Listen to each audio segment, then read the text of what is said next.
sir. Hi, sir.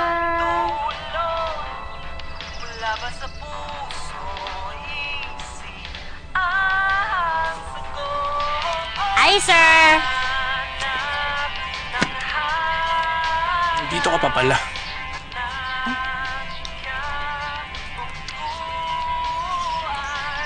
Oo, sir, nandito pa po ako.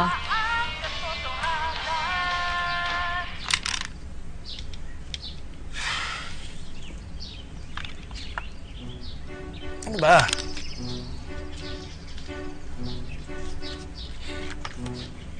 Sir, alam niyo ba, sir, may mga orchids yung mama mo? Ang gaganda nga po, ang babango eh.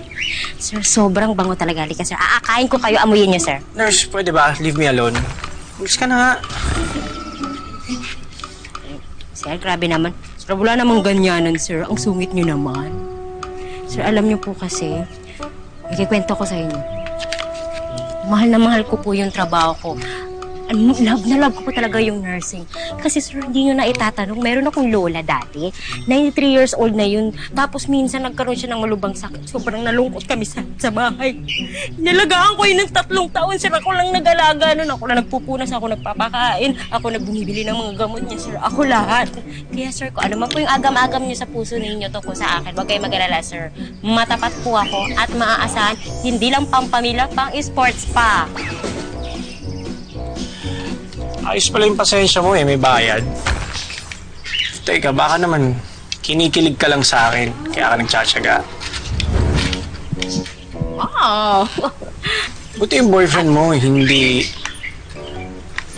Hindi ano po. sumasakit yung ulo, daldal mo eh. Oh, grabe ka naman, sir! Wala akong boyfriend, sir. Ew. Wala kang boyfriend? Baka siguro pangit ka. Kaya walang nag-a-attempt. Grabe ka naman sa akin, sir. Bakit ka, no, nurse? Excuse me, Nurse Gigi po. May pangalan po ako, Nurse Gigi. Gigi. Ganda-ganda. Sige, sir. Sige, sir. Harap. Focus. Ano ba? Akin na nga yan. Sige, babalik ko na. Sige, sir. Sabihin na nating pangit ako. Sabihin lang natin, wag mong isipin. Wag kang nag-i-imagine, itigil mo yan. Okay, sabihin na natin gano'n. Pero kung yung makakasama ko naman, super pangit ng ugali, lamang pa rin ako dahil hindi niya ako iiwan dahil masama ang ugali ko. Iiwan ko siya dahil ang sama ng ugali niya. At saka, sir, I, Gigi Abueva, deserve better. Ouch. Nurse, dahan-dahan ka naman sa pananalita mo.